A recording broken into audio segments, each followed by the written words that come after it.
Hello, this is Dr. Stephen Greer. I was raised in a tradition where I was taught that, we have a physical dimension. You're born, you live, you die. That's the end of it. And, of course, when I was 17, I had a near-death experience and actually went into this state of higher consciousness and unity consciousness, profound experience, where I realized that, what I was really told isn't true, and there is, in fact, this vast cosmos that's folded within the conscious structure of every one of us, and it was really clear. Now, of course, at age 17, I didn't have a foundation for understanding it intellectually, but I had a foundation and experience at that point that was amazing, and that sort of was my introduction to it. It's interesting, though, because about a couple years before that, I started experimenting with just techniques of meditation I invented on my own, where I would be lying out in a meadow outside of Charlotte, North Carolina, where I grew up, and I would bicycle out to the country because I loved wilderness and I loved nature. And I would do these meditation techniques that I just sort of visualized on my own, and I would have these out-of-body experiences where I would float over the city and would see things. And I began to do this kind of traveling and remote viewing even before my near-death experience, and it was really crystal clear. And I began to really question what I had been taught. Some people were raised in religious traditions that are very rigid. I was raised in a scientific tradition that was equally rigid, and so it was interesting that the path that I took was one that where I discovered this very much on my own from some inner spiritual knowledge that was latent. And what's exciting about it is that that's why, as I begun to teach the Close Encounters of the Fifth Kind protocols to people, many people say, oh, well, I wasn't raised in a family that did this, and I don't have any. I said, yeah, but I wasn't either. And what I point out to everyone is that if you're conscious, you can be aware of awareness. And if you can become aware of pure, quiet mind in a deep, deep state, you can then escape the boundaries of linear 3D space and 4D space-time and see distant places and travel to other star systems and see other dimensions and learn knowledge from the level of Ritambara Pragya, which is the Sanskrit term, the Vedic term for this level of consciousness where all knowledge is contained. And this is such an exciting bit of information for people, because most people think that you have to lay around on a bale of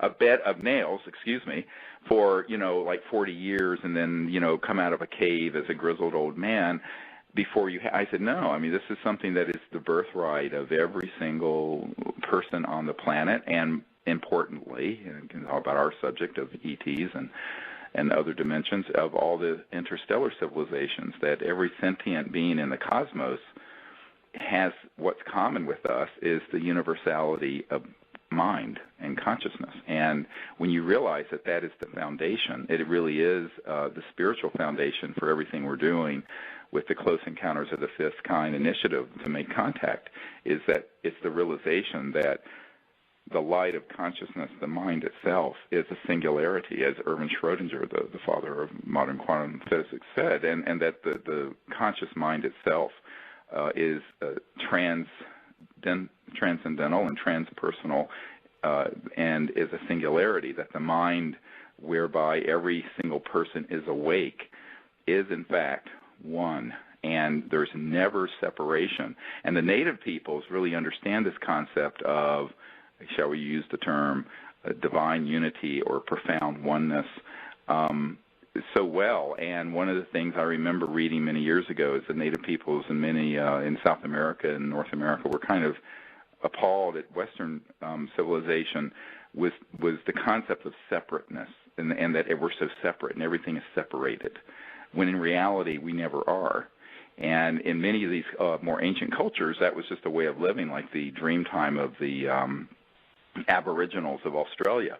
where it was just part of their life that they would go into the dream state and they would converse with people in remote locations, and they would have precognition during the dream, and this was just part of the culture. It was part of their reality and was experienced in a very common way, not just by, shamans and what have you, but by everyone. And I think that this is what's exciting. I think in the coming era that we're entering into, this is going to be the central science, and the central area of study is the study of consciousness and higher states of consciousness. Even on the level of, if you look at Rupert Sheldrake's work in morphogenic fields, that as people begin to do something, whatever it is, a skill that's learned, it's the 100th monkey effect, that non-locally in remote places, people who have no connection to that person in terms of a linear connection will begin to have the same ideas or to have a similar pattern of thought or behavior. And this has been studied also with large groups of people meditating and praying, where it has an effect on an entire population of people. And so it's not as if our own internal existence is separate from the external. This duality is actually Maya. That's the illusion. The reality is that the entirety of the cosmos and the entire universe, even the external universe, is folded within this architecture and structure of the conscious mind that is within every individual. And that means that every individual is a conscious quantum hologram. So if you understand what a hologram is, if you take a hologram of, say, Marilyn Monroe with her skirt blowing up. I mean, it's just a graphic image. Everyone knows what it is. And if you were to take a little teeny part of that hologram, say the edge of her skirt, you would be able to go in it and you would have the entirety of Marilyn Monroe, that whole image, and it's within. Well, the whole universe is a conscious quantum hologram, and each individual that is a conscious being, which is all of us, has the entirety of the cosmos folded within us. And that's why when individuals go into deep meditation to make peaceful contact with these other civilizations from other star systems, it has an enormous effect way beyond what people can realize. And for people who are hearing this for the first time, well, on our website there's a link to a contact app that you can put on your iPhone or smartphone. And we now have thousands of people who are doing this, and there's a meditation in there. All the protocols are in this app. It will turn your phone into a magnetometer that will pick up the changes in the magnetic field as other life forms or ET craft approach. It is an amazing app, actually, and it's there. And what we're finding is that people who will take this app and just use it, I mean, people who are just, everyday, ordinary people all over the world, we're getting these reports of amazing contact they're having. Why? Because the universality of consciousness is that it's universal, and the mind that is within each of us is a singularity. And when you practice these deep meditation protocols and then intend to make peaceful contact, there is a hunger, an eagerness by these interstellar civilizations that have been around since the beginning of time, who have been around, some of them, I call them the guardians of life on Earth, who have been around watching and seeing the Earth develop and protecting the Earth. They are so eager for humans to awaken to that capability that is why they will appear. And, of course, some people have experiences with purely spiritual beings that aren't 3D physical, but I'm now referring to extraterrestrial civilizations that have physical worlds, physical bodies, and physical spacecraft. But in order to travel through interstellar distances, they use technologies and consciousness to drop out of 3D and to go through other dimensions, much like a lucid flying dream. And this is why so many people have experiences in the meditative and sleep state with ETs. And if you learn how to do the meditation and do the remote viewing, it will open that up because interstellar civilizations, the ones that have developed even a few thousand years past where we are, they routinely have that capability that interfaces not just with their consciousness, but also with their technologies. And I've called this consciousness-assisted technology, but they also have technology-assisted consciousness, where a technological system assists in the consciousness and the projection of consciousness, or even the so-called astral body of light, which is, if you go to our website, you'll see a picture on the CE5 part of SeriousDisclosure.com. You'll see a picture of this being floating in the desert outside our circle in Joshua Tree a couple years ago. And his name is Bijou, and he's from Andromeda Galaxy.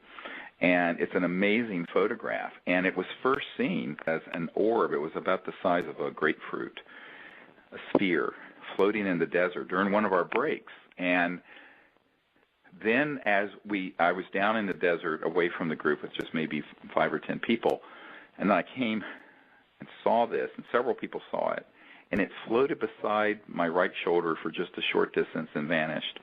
And then I went back to the whole group, and I said, oh, God, we have to get back together. But everybody was talking, and it was at a break where people were getting, something to drink and eat. And one of our team members, Raven, then heard, along with myself and several other people, a whole little group of extraterrestrial biological life forms talking. I mean, literally, you could hear them like da-da-da-da-da-da-da-da.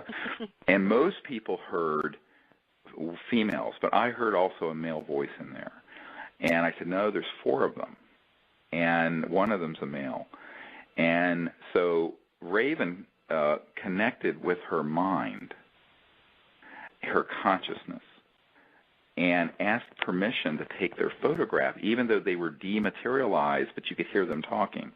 Now, this gets into the whole question of transdimensional science and how ETs can appear, disappear, appear partially in this dimension, partially not. It's a fascinating area of study, which is really what the main focus that I'm trying to bring to people is, so they understand there's a whole science to this, but there's an experiential level of it, and that you really have to master to understand what's going on when you make contact.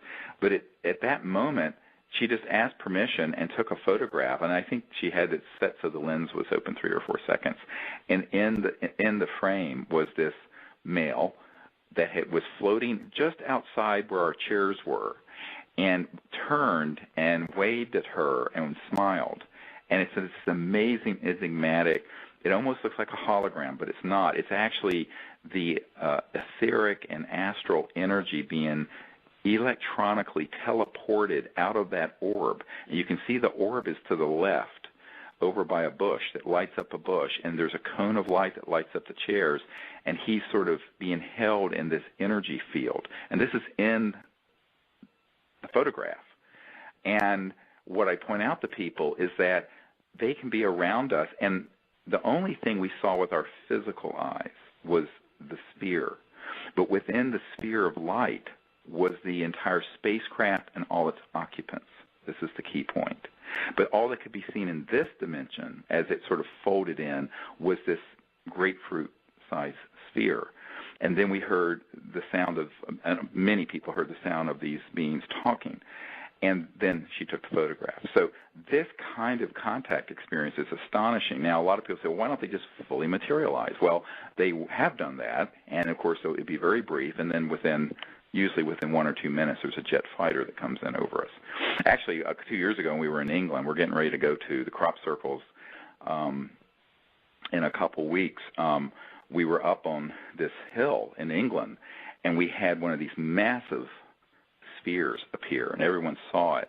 And within moments, there was a helicopter with no lights on, and I mean completely blackened, which is against the law in any country. It had no navigation lights, no lights. But that came over us less than 100 feet, 50 to 100 feet over us, and did this several times because it had picked up. So what I tell people is that the actual ET civilizations are very eager to make contact, but it may happen enigmatically and in ways that you don't expect. People look at a lot of science fiction movies, and they need to realize that the real ET phenomenon is something much more nuanced and amazing, actually, and conscious, and that it's not happening within the vacuum of a world that's completely healed. It's happening within the reality of Earth which is, of course, a very heavily armed camp. So all that has to get factored into it. But the key to having a successful, deeply spiritual contact experience, in however way it manifests, is understanding the nature and the true spiritual nature of the mind and conscious being within all of us. And when a group does it, it becomes very powerful, because the studies that have been done in consciousness studies is that when you have, say, one person intending with their awareness to affect a random number generator or something, it has a certain effect. But if you have two people who love each other, where there's a heart connection like you're talking about, Hillary, the effect is actually exponentially greater, not just arithmetically greater. And so there's this effect that is beyond space-time linearity that's very powerful when more than one person is doing this with a pure heart in a peaceful way with the right ethical intentions. And it has an amazing effect. Most people don't understand that whatever you may hear about on CNN that, say, the NSA has or the intelligence community has is usually between 20 and 50 years older than what's actually operating in what are called unacknowledged special access projects, which we go into in the film Sirius. And those of you, by the way, who don't have it, you can now, it's in stock. You can get it in both NTSC and PAL. You can order it at SiriusDisclosure.com. But I think you can also see it online on video on demand there. But I think that most people don't understand, for example, that in 1974, a man that I knew personally, who's since passed away, he had an electronics company, and he had invented very high-end electronics that would pick up what he called neutrino light, but very subtle light, almost on the level of the astral.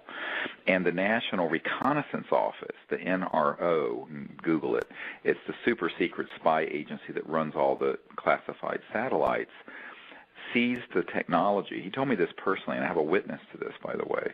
They seized the technology, and this is 40 years ago, and put it on their satellite so that they could pick up ET craft even when they weren't in this dimension but were about to materialize, so that they could lock onto them. So that was, now you can imagine how many iterations of technological evolution have happened since 1974. It's almost 40 years in a classified project that has, as Donald Rumsfeld said, $2.3 trillion that is unaccounted for in the Department of Defense alone, not to mention the intelligence community, that have gone into these so-called black projects. So what I always tell people, whatever you think the capabilities are within classified human projects, it's 1,000 times more developed. However, one of the things that they cannot do anything about is people coming together openly, doing disclosure, and also making contact and consciousness. Because, yes, I'm one person that can be a high-value target. I hate to use that term. But, you know, there are 7 billion people on the planet, and now there are thousands of teams out there doing the CE5 contact protocols, and many more thousands of people who are just by themselves doing it. That they can't handle. And so one of the things I tell people is that even from that point of view, looking at morphogenic field analysis from Rupert Sheldrake and others, looking at non-local consciousness, looking at how change happens, whether it was the civil rights era, whether it was the women's suffrage movement, whether it was the emergence of democracies around the world, whether it was the Arab Spring, whether it was a Stonewall and the evolution of rights for gay and lesbian people, whether it all is about people coming together, making that change happen. Well, the big change that we have to make happen is the evolution of our planet from a world of division to a world of peace and oneness, where we join then and link up to all these other civilizations that are out there in the cosmos. And my understanding is that in the next few hundred years, the Earth and humanity is going to be completely integrated and will become in a state of universal oneness with all these other civilizations, but openly. And that has to start somewhere. It doesn't happen instantly, but it has to start somewhere. And so that's what's really happening with the CE5 initiative and with what we're doing with disclosure and contact. And the foundation of it, however, is not only the operational paradigm is the understanding and practice of mindfulness and consciousness and pure-heartedness and intent. But the philosophical underpinning is also that, because once you understand that, I mean, look how different someone from China is from an Italian, or, someone in the Congo may be from a Norwegian. Well, now multiply that a millionfold in diversity throughout the cosmos. But what is common amongst all these intelligences? It's the capacity to be sentient, to be awake, to be conscious, to be a spiritual being. That is universal. And that's why I keep coming back to this very concept of the oneness of mind and this unbounded absolute field of pure consciousness. That is the root foundation of not only operationally being able to make contact in remote view in terms of practice, but in terms of understanding other cultures, because then the multiplicity is there. It's not like multiplicity and diversity is going to go away. It's wonderful, but it's not something that becomes a point of conflict. It becomes a point of celebration because you see the commonality. There's this oneness that is a thread, a golden thread that weaves all life together, and that is the state of mind, of spirituality, of this pure state of consciousness that is really oneness, and the highest expression of love is oneness, because if you love someone, you want to be one with them. You want to be with them. So there are all these deep meanings to what we're doing in contact that then expresses itself into what we're doing socially, culturally, and otherwise, and technologically. One of the interesting points that I'm going to be making to this group of world leaders that I'm meeting with is going to be the technologies that we have today to provide the deep energy that we run on are all explosive, violent technologies. Burning coal, burning oil. Look at the town in Quebec that's been immolated, just burned up by those petroleum cars crashing into it the other night in Quebec. It's an and even nuclear power is very destructive. So the consciousness of the Kali Yuga of division and separation is manifested even through our technology, whereas the technologies that are based on zero-point energy and quantum vacuum is this state of oneness, and it's nonviolent. It's like nonviolent change in the civil rights era. It's nonviolent energy generation so that you're not destroying the atmosphere, you're not destroying the rivers and the land in order to generate energy. And, of course, these technologies began to be discovered back in the 1800s and early 1900s. They just have been ruthlessly suppressed because of big money power issues. But it is an expression of our consciousness that we still have oil and gas and coal and nuclear power. And so in reality, yes, it's a technological and it's a physical thing, but it's an outward expression of our state collectively on a spiritual level. And many people aren't comfortable when they hear that because nobody wants to really own that collectively, but it's just the truth. And as soon as we awaken, we can decide, we can support a project to bring out the kinds of technologies that have been around that have been confiscated by a very small number of people who have abused their power. But if enough people get behind the idea that we can change that, it will change. Now, it may not be instant, but it will happen. But we have to intend it. But we have to intend it from a place of a higher consciousness. You know, I tell people you're basically in a 24-hour training program because even at night I encourage people to keep a dream journal and to intend to be awake within the dream and to learn and to see. And it does carry over. Some of the most amazing experiences that the group will be in the lucid dream state. And it's something that most people say, I go to sleep and it's just nothing there. But in reality, most cultures have acknowledged the profound nature of what can happen in the awake, lucid dream, and that you can actually become aware of things while you're in the dream and begin to travel and learn and explore even in that state, just like you can in the meditative state. So it becomes a seamless understanding that consciousness and your own conscious reality is plugged into this unbounded aspect of mind, and the exploration is infinite. And we basically limit ourselves. I tell people we put ourselves in our own cages and lock it. We have the key to unlock it, and we have to intend to do it. Anything someone like you and I can do is sort of point the way, but ultimately every individual has the key to unlocking the freedom within their own soul, and that's what everyone has to accept responsibility for, and then come together. This is where that individual becomes the social and cultural, to make the change real in the material world, where the physical world is benefited from that realization, and where you get the courage, spiritual courage, to make the change happen in a nonviolent way, but in a way that is spiritually the Shambhala warrior sort of way, where you're not a warrior in the violent sense, but you're not going to be intimidated by people who want to drag the world back into a period of division, separation, and warfare. And I think going forward, this is one of the biggest challenges we're going to have, because it's very, very easy to play on people's fears and hatreds, and this is, of course, demagogues have always done that in organized religion and political systems. And the big risk of the coming decade or so is, as people become more and more aware that there's intelligent life out there, that we not take,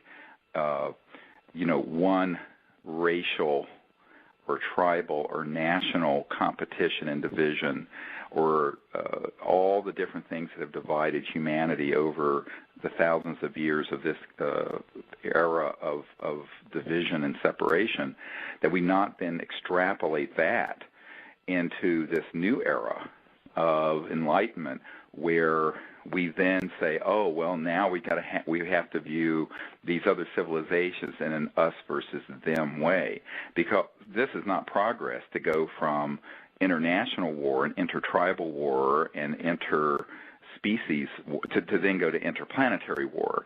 It's very easy to play on that proclivity within the human cultural social construct, because that's been the collective experience for so long in our society of, one tribe or one religion or one nationality or one economic philosophy competing with another, and it to the point of it being violent warfare.